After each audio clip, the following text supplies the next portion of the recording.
You would think so on paper, but the reality is it's not. And I tend to simplify the answer to your question with three L's: land, lumber, and labor. And then if time permits, I'll give you two more, which sort of go to the essence of your question.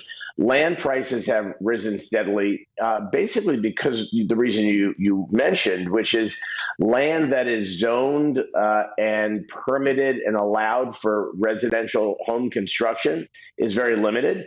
The labor market in the United States has been very tight for quite a while in terms of having skilled labor to actually build homes. And lumber, just because the L works, I use lumber as the catch-all for all materials that go into building a home.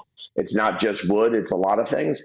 And since the COVID pandemic, it's been a global news story that supply chains have been disrupted. So it's the scarcity of labor, it's the scarcity of building materials, and it's the scarcity of zoned entitled land for construction that have made the supply side of the housing market very tight.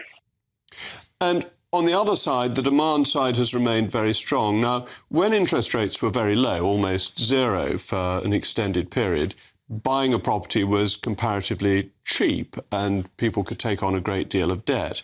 With the rise in interest rates, is that beginning to have any effect on demand? I would say it's certainly impacted on the margin demand, but again, and I'll give you some numbers. The size of the demand wall is quite large, so it's knocked some out of affordability in general, whether it be higher interest rates or higher home prices or higher rents, has certainly impacted demand. But just order of magnitude, a household formation, statistically speaking, is when children move out of their parents' house.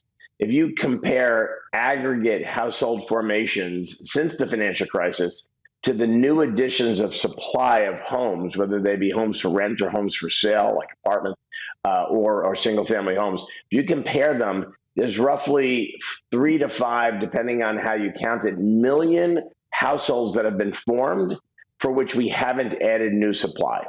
So even if higher rents or higher interest rates knock 1 million people out of the market from a demand perspective, we still haven't solved the supply challenge, and thus prices continue to go up. And in terms of the supply challenge, I mean, the UK is a very small country. I think we could fit into many US states, in some of them several times over, just an individual state. And therefore, planning laws are very tight, and this is a real problem and a very political one. In the US, you've got so much more space. So is the zoning a big local political issue with local government reluctant to extend zoning permits? Yes, it is very, very local. In fact, it's so local, we have an expression in the United States. I don't know if it translates over the Atlantic.